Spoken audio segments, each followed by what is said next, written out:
again to this, our second episode in our UFO series. And yes, I know it's taken quite a while since the first one, but I've been very busy working on it. I've interviewed several people, so hopefully from now on the series will be back to back. And the other thing I'd like to say is thank you to everybody who approached me, who contacted me about their experiences. And a lot of people were talking to me about disclosure. So I just want to have a little chat about that. And then the other thing that we have in today's series is that I have an interview with somebody who's had the most intriguing and profound experiences, and her name is Val Ross. And I will get to that as well. But first of all, disclosure. Okay. I think a lot of you may know. If you don't know, you can actually just go and look this up. In 2017, the Pentagon, some footage was leaked. 3 video clips were leaked from the Pentagon, and one was at Nellis Air Force Base. The other one was at the USS Nimitz, which was like a super carrier. So they're all taken by fighter jets. And then the third one was somewhere, I'm not too sure, on the East Coast. I don't know where that was. So anyway, these 3 clips were released.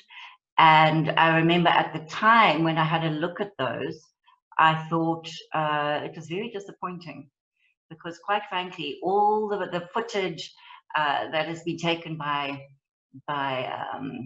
militaries all over the world, this is the best footage that they can come up with. And a lot of people who study, who have the equipment, experts, and look at these types of, filming technologies, have already looked at those and kind of debunked them and said, well, you know, there's nothing really otherworldly about them. They could be actually our local technology here on planet Earth, sort of advanced technology, or even just drones. So it's very, very suspicious. And also the people that are pushing these this footage are TTSA, which is To the Stars Academy, the Tom DeLonge. And there seems to be a little bit of a divide within the UFO community as to the validity of this TTSA, because most of them are all CIA, ex-CIA agents, and of course nobody trusts the CIA.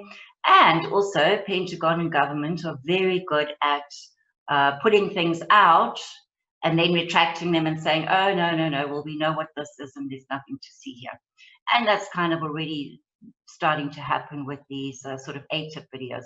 So if you want to go and look at that footage, you just go on the internet, you can look at, call it the ATIP videos, or the Tic Tac UFOs, or the Go Fast, and then you'll see what we're talking about. The other thing that people brought to my attention, of course, is that so Donald Trump has been in the news. He's been interviewed by Tucker Carlson from Fox News a couple of times, and both times he's sort of indicated that he doesn't know anything about UFOs. He was also interviewed by his son Eric as a Father's Day sort of surprise, and Eric again asked that question. But one thing to understand about politicians, and every year, every election, they all seem to promise, if they see anything, if they find out anything about Roswell, about Area 51, or about the UFO files, that they will release it. And of course, they never do. They never do. And it's really just a politicking thing, because they know that a large portion of the population are interested. A lot of people are wanting disclosure. So, of course, they're going to put it out there, you know, to try and get your vote. So, again, let's not take any of what any politician has to say with any weight, really. It's just smoke and mirrors, quite frankly. And disclosure, at the end of the day, is that going to come from a politician? No, I don't think so. Is the human race ready for disclosure? I don't think so either. Quite frankly, I don't think that we're mature enough.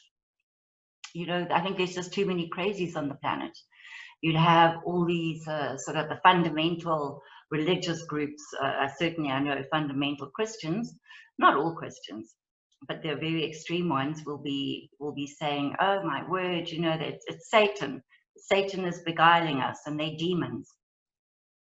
And then we'll have another lot of people say, well, worshiping them, you know, and praying to them and seeing them as a savior. And then we'll have other people who are absolutely terrified, you know, going underground, weaponizing themselves to the hilt. So no, I just think, and also, you know, another big thing is that, well, what happens to our fossil fuel industry? The whole economy would collapse. You know, if we have some kind of alternative free energy, which obviously they're scooting around the universe, they're not using oil and gas. So what will happen there? You know, our whole economy will collapse. So, you know, really, if you think about it, it's just not possible for disclosure to come from any government. Themselves, again, you know, why would they put themselves in a situation with a whole race of or planet of people who can't even get on with each other? Why would they just pop in and visit us? It's far too dangerous. Where disclosure does happen, though, and it is happening, it's with you know, people talking about it, people having their own experiences, things like this, and all of those other, I mean, really badly made documentaries that we see on History Channel, like Ancient Aliens and what are UFO Hunters, really bad. We've got Unidentified, which again is the TTSA crowd. It doesn't matter how badly they've done. It's still, in my mind, it's disclosure. It's bringing a lot of information into the public domain, getting people to think about it. So, you know, if we're looking for disclosure, also our own disclosure, if we open-minded and whatever, I believe that we can get our own contact. And certainly the people that we're interviewing on the show, stories that we're going to be telling, are people that have had their own interactions. Okay, so I've had my disclosure. I certainly don't need any government to tell me that these things exist and are real. But something that does interest me, and has for quite a while, when we get back to the story of Donald Trump, I feel like, I think he knows, and this ties in now to an idea of time travel. Okay.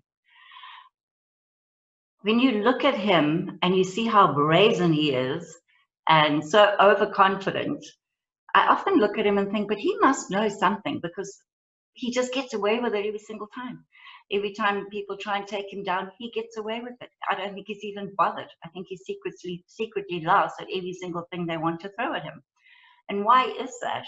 Well, so there is a sort of story going around. As you know, his uncle John Trump was a scientist, an engineer, and an inventor. And I think he was accredited with working on or inventing the X-ray machine. I'm not too sure about that. But he certainly was a scientist, a notable scientist. And in 1943, when Nikola Tesla died, the FBI, and Tesla died in poverty, the FBI came in, they took all of his research, and the person put in charge of looking into that research was John Trump. Now, we know about Nikola Tesla was one of our, I think, the best scientists that we've ever had. He's not just accredited with AC, alternative current, which is kind of what he's popular for. He also had other inventions like the remote control, world wireless technology and systems, induction motors, neon lamps, many things that we use in our life today was all from technology from Nikola Tesla. Okay, originally he was funded by some investors, JP Morgan being one of them, right at the beginning of the 1900s, to research and come up with some kind of free energy technology. And all of that kind of got shut down because, you know, well, you know, the investors were worried about the money and nothing was happening. But again, now these are things that happen, is once you employ a scientist to make it, remember, you've got the patent on that. So at the end of the day, you pay him, he discovers, he does all the research, he does the work, you take it away from him, and he has no claims to it.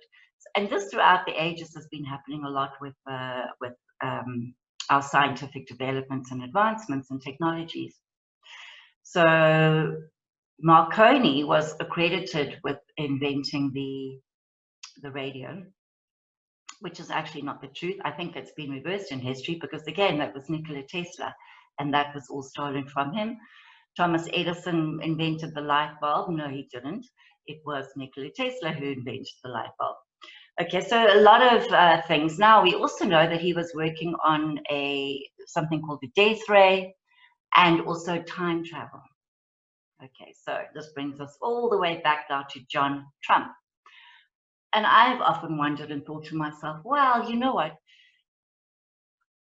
Let's just say John Trump got all of that research, and they actually did master or maybe Tesla himself mastered some kind of time travel technology. Then what would they have done with that? Because maybe the uncle, maybe Trump himself, maybe some people have been to the future, seen what unfolds, which is why he's just so brazen and can say whatever he likes. Another interesting thing about Tesla was that he claimed that he didn't know where he got all of his scientific ideas from, and that it was actually came from aliens, that he believed that he was channeling some kind of alien higher being. He didn't actually talk in terms of God and angels, but he actually said aliens. So you see, that is all very, very interesting surrounding Trump. So when Trump sits there and says, oh, I don't know anything about it, which is not the truth, because over all the years, he's quite a high profile person who has been interviewed a lot. And over the years, he's bragged about, you know, how close he was to his uncle, how many secrets his uncle told him, and there were just so many secrets. So anyway, that just was something that came up, was brought to my attention as well after our first series.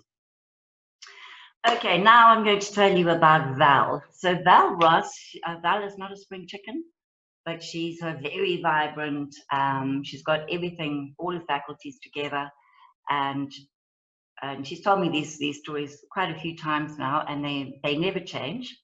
So I want to give you a backdrop, because she mentions quite a few characters in her stories. So one of the people that she mentions is Cynthia Hind.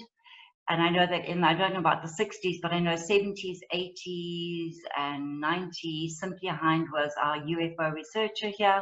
And she was a member of MUFON, which is the Mutual UFO Network, which is like a global network where people report all of their sightings within their regions, countries. So that was Cynthia Hind that she talks about. And she also talks about somebody called Tony Wolfe. I'll let her talk about that. He was somebody who claimed not to be from this world. Another person was somebody called Jan Wise. Now, Jan Wise was also in those years, she was a psychic and an animal communicator who lived here in Zimbabwe. And she left and she went to live in South Africa, I think, and she was interviewed on Carte Blanche. Anyway, Val tells you that story as well. She also talks about somebody called John Mack.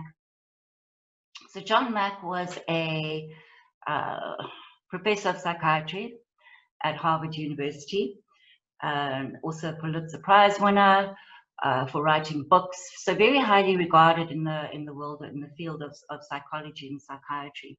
And then he started investigating alien abductions, and of course came under a lot of criticism from his colleagues, but anyway, his reputation, he survived all of that. And he was coming in 1994, he was coming to South Africa to introduce or to interview Credo Mutwa. Credo Mutwa is also just recently passed away, lived to a very old age. He was like the prophet of South Africa, a traditional healer, and a very highly regarded sage. And So John Mack was coming out to interview Guido Mutter, because Guido Mutter talks also a lot about the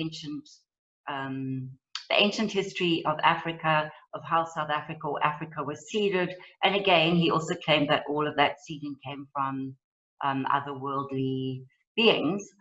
So I would advise you really to look up Guido Mutter and his stories. He was also interviewed by David Icke, and he talks a lot about his abduction stories as well.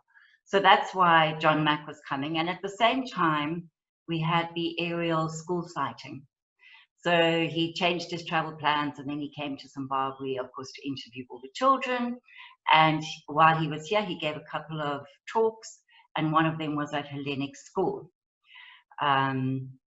So those are the people that Val talks about, and she really has, she's quite a character. She's a real hoot. So I know you're just going to love her interview. And I'm going to get on with that now and let you watch it. So this is Val Ross. Hello everyone, and so here we are today, and I have got a very special guest, Val Ross, who has agreed to join us and tell us about some of her experiences with UFOs and alien beings. And Val was would you say you were a colleague of Cynthia Hind? Yes. Yes. And it was actually Val who gave me a lot of Cynthia Hind's information. So we're very grateful for that, thank you. And so Val, what I wanted to ask you, you told me some very strange stories. So I think one of them was going back to 1960, yes. Your first encounter. So would you just like to tell us a little bit about that? Yes, I went out, we were in a 7th floor flat in Guello, and I went out to just have a look if everything was all right. And suddenly I saw this, well, it was a big UFO like this, and 2 small ones beside him. And as I looked, they came right up to where the end of the balcony was, and telepathically I picked up the message saying, "Hello Val, how are you?" So I said, "Well, I'm fine, and how are you?" And I said, "Went a good look." They were tall, blonde haired, and they were in lycra blue suits, 3 of them. And I said, "But hang on, I'm going to get my husband." And he was getting in the bath, and he said, "No, I'm not coming and getting in the bath," and he missed out. Anyhow, they sort of said to me, I got picked up that they will be sending me messages, and I said, "Well, that would be great." And they then disappeared. In fact, they don't just disappear, they sort of melt away. And then they went to where the Air Force base was, and of course nothing worked there. And the officer commanding said, "Anybody that mentions this is fired from the Air Force." So they all kept quiet, but their wives, they went to New Sarum then, and there was about 14 of them. And the whole New Sarum, plus Guello, were just, nothing worked. They couldn't start the car, they couldn't use the phone. So when you say nothing worked, all the electronics died? Yes. Yes, okay, that's a common thing that happens. Yes. Okay. So just to retract on that, so originally you saw them as 3 ships, and you described to me as maybe being like 15 feet wide and then 2 smaller ones. And as they came closer, they sort of turned into people. Well, obviously, I couldn't see as far out, so the people were in it, they just came up, yes. Okay, so they sort of like came out of the ships, maybe? Very Nordic looking. But you also told me that behind them they had these boxes. Yes. And apparently, later on we found that it was computers, but I mean, my husband was doing in the bank, and he had a room about 4 times this, with one sort of big thing sticking in there. Yeah, so these little boxes were like technology. And then when it went to Thornhill, a lot of people did see it. Oh, yes. Yeah. Yes, they all did, yes. But they were told to be quiet. I'm told to be quiet, yes. And then we were transferred to Salisbury, as it was, and my husband was chairman of the Round Table, and we had a big do, and I sat by the mayor, and the mayor was actually flying for Air Rhodesia. And I said, what do you think of UFOs? Oh, yes, he said, I can't believe it. And then he told me about them going over Thornhill. So I said, well, you know, have you ever seen any? And he said, yes, we've seen hundreds. But he said, if anybody ever says anything out of that, you're fired immediately. So we don't tell anybody. He said, I've seen stacks of them. So I thought, well, that's a good plan, you know, that somebody reliable like that is saying something like that. Someone with some authority. Yes. So that was now in 1960 when that happened. 1960, yes. Okay, so then let's fast forward and fast track. You came to Harare and you were involved, you got involved with Cynthia Hind, yes. Or there were some kind of group with many people. Yeah, we had a group every month, yes. And would you like to tell us about Tony Wolff? Yes, Tony Wolff. We were out at Donbashara. And no, it wasn't Donbashara, it was further from Donbashara. And the girl that was running it said, I've got a guy coming to talk about magnets in a box, because when the 3 days of darkness comes, nobody will be able to, if everything that is like not cotton, if it's man-made, because hairdryer, it'll all disintegrate. And he said, and these magnets in this box will do a whole of Ferrari for electricity and everything. But he said we've got to be very careful, because the likes of the petrol people don't like us at all, because people won't need that. It'll just come from the universe. And he was a fascinating guy. And then suddenly this guy came over and said, hello, Val. And I said, oh, hello, I've never seen him before. He said, I'm Tony Wolff. He said, I'm just telling you that it's 9:15 now. At 9 o'clock, the UFOs will be here. I said, really? How do you know? I said, have you communicated with them? And he said, yes. Well, I was surprised. I thought, oh, good Lord. And they did, but the one was, it was about from there to here. It was a big, huge, sort of like a cigar shape, and there were 4 either side of smaller ones, and they hovered without a sound over the trees, and we were all sitting there absolutely amazed, and then they went off. But Tony said to me, would I form a group with him? Because I said, I know quite a lot of other people that would be interested. So there was a good crowd, and we often used to get really good speakers. But Tony would speak on his own. But he said that he didn't realise he was walking through Bulawayo as a little boy of 9, and he was picked up, and two people wanted to adopt him, and he's only known them as Mum and Dad.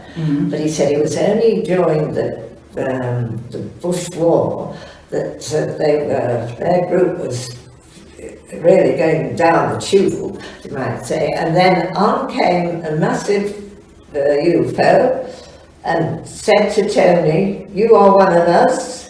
And he said, but we'll get rid of all the other people that are trying to take you out. And he said, and you must start lecturing more on it, because he said, we will give you all the information. Okay. Yes. So the background on Tony Wolff was that he was a child who didn't really know where he came from. No. And these people just picked him up and found him, and there was no prior information to his parentage, which in and of itself was strange enough. But then during the war, he was fighting in the war, and his unit was under heavy attack, and this is what Val has just related to us, where these beings came and they telepathically told him that you are one of us. So, and one of us was from which? Well, he was from the Pleiades star system. Okay, yeah, the Pleiadians, okay. Yeah. All right. So anyway, so this sighting that you had with him with the big cigar-shaped, what do we call it, UFO over the trees, what year was that roughly about? Well, I phoned Cynthia Hind, and she was in a terrible state, because she said the phones never stopped ringing. She said they're all over. She said they're in Salukwe, they're in Guello, and all little tiny places. But they went over to Kariba because we had our next door neighbours who were Baptists, and they were there for a Baptist seminar, and they said these UFOs came over the boat, and of course nothing worked, nobody could speak anything or anything. So they reckon they had a terrible time. But they reckon there's a big landing place up at, they go to land in Yanga Way. That's right. And we climbed up one day we were in the Bank Cottage, and we climbed This is up. in Nyanga. Are you talking about in Nyanga now? In Nyanga. Yeah. And I looked down, and for the first time my husband and my son said, "Mum, that's a UFO." So I said, "Really? Let me have a look." And I said, and there was a big shining thing just sitting down there. So we went up next morning and they'd gone. But so many people in Nyanga that weekend were saying that they'd never seen so many in their lives. Yeah. That's right. I think it's Mount Inyangani that's meant to have an underground base. Yeah. That's quite a controversial thing because a lot of people feel that they are not good guys. I've heard a lot of that the base at Mount Inyangani are more nefarious aliens. But I mean, we're not going to know. It's all just, speculation. So, okay, so that was quite interesting. And you started, I just want to get back to the sighting over wherever you were, Dombashawa, that went on to Kariba, was in what year about, if you can remember? Well, I think I did write it was it down. about 4 carloads that went up there. And this girl, Jan Wise. So I've written here 1994. Would you say that's the right date? Yes. About 1994. Well, she came with us and she said, "Right, we've all got to meditate," she said, "because I picked up there was the most terrible massacre on here." So we all sat there and we all got the same. The heads were being chopped off, blood was all over the place. She said, "Right, we all had to say what we'd seen, and we were virtually all the same." She said, "Right," she said, "I've sent for a UFO to come down and take up all the parts of the bodies so they can sort them out and give them a proper funeral and everything." So we were all a bit astonished at this, and we said, "Well, can we go up?" She said, "No, the radiation will be too strong up there, you just have to leave it for a minute." So we left it, and apparently from other people out there, they saw this massive UFO coming, and they saw things going up into it. And anyhow, so we finished that, and we walked down, and I walked with her. And I said, "Well, which planet are you from?" Well, it was an unpronounceable name. And she said, "There's many of us that have been put down here. We're trying to educate the people on that there are many lives other places and everything." And when we got down there, I gave her a big hug. And she said, "Oh, Val, you shouldn't have done that. I'm so highly radiated." I thought, "Oh dear." And I was ill for about 3 weeks. I had to go to Del Smith and get all sorts of, she said, "You've got 6 radiations in your body." I was blinding headaches and really nausea and everything, yes. But then I saw her on Derek Watt's show, and he said, "We've got somebody who speaks to the animals," and he said, "It's Jane." And he said, "What are you going to do now?" She said, "I've got, all these are Thule elephants, they've been so ill-treated, they've had somebody had got them and they put metal bits through their ears to pull them, and that's the most very sensitive spot." And he said they'd all come into part of the game reserve. So they all went down on their knees, and she put her third eye on their third eye, and she got messages from each one of them. And the basic thing was that they weren't getting enough food or water, but the worst thing, one of their elephants had died, and the keeper just put it in a shed, and they said, "We have to have a ritual." So they got the remains of it, and they all lined up, and they went on their foot, and they put their head onto the thing, and they sort of did a little dance, and each one of them went in line. It was amazing, yeah. But there's a story where elephants lined up after that, was it some kind of conservation guy? Yeah. I just watched it recently, and he died, and all the elephants that he'd looked after, they all came and they did that. So somehow they knew that he died. They're amazing, yeah. Very amazing. So, okay, so moving on from that, you then had many meetings with Cynthia Hind. Yeah. I think you told me about when John Mack came out. Yeah. That's right, and you all had a meeting at, was it Hellenic School at the time? Well, I'd been to Egypt. I was flying back, so I was, couldn't see it, but apparently he was talking about the abductions. And I knew a girl in Fort Vic, and she thought she would never have a baby, and she started having a baby, and at 3 months it was taken away. And she reckons it was taken up there. Yeah.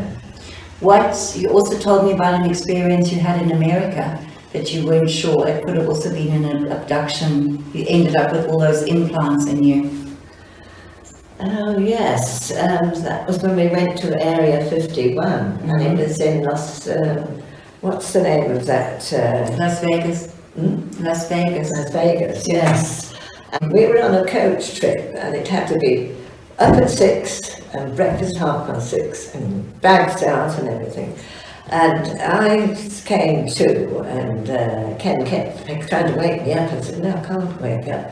So I got out and I went into the bathroom, and my nose started bleeding, and I knew then I'd been taken. And it was, my toe was agony. It was only Tony Wolf told me when I got back. He said, I can see you've got probes all over.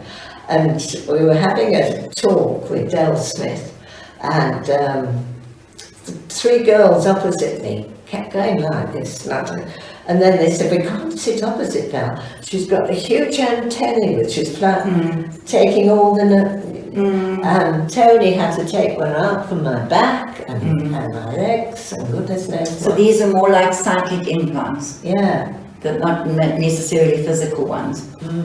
Yeah. But so now, from going right back to 1960 when you had that encounter with the 3 beings, did you find that you received messages from them? Had they been in contact with you, do you think, over the years? Of what, that they came to get contact with me? Yes, I did. But you see, I've had grandchildren. My eldest grandchild got leukemia, so the parents, my daughter and husband, had to go and take her down to Cape Town for the leukemia to be treated. But I had the 2 twins. And the girl twin is so most mind-blowing. Suddenly our house was shaking all over, red lights, green lights and everything. And Ken said, what's happening? I said, I don't know. Anyhow, I said, I think something's happening with those twins. I'm not going in to see what's happening. Anyhow, they came in and leapt on the bed and said, we had such an exciting night, Gran and Grandpa. We went in a spacecraft and we saw all our cousins out there. So Ken said, she must have been dreaming, and I said, no, that was those red and green lights coming on, and I said, and we kept having it. And in fact, I had to say to Tony Wolf, can you do anything about it? Because I said, we can't sleep at night because it's so powerful. Yeah. But that granddaughter's grown up, she's done exceptionally well. Also very talented young girl from what she told me. Yes, yes, she is. Yeah. So, but do you feel that these beings were friendly, they were nefarious, or they were benevolent, or what do you feel? What do you feel about them? Well, I got the impression they wanted it to go out and tell people that there were other people. And in fact, I think somebody on the TV the other day said, or on the news said, that the higher beings that know, Donald Trump will know and everything, that what's going on, and it should be brought out.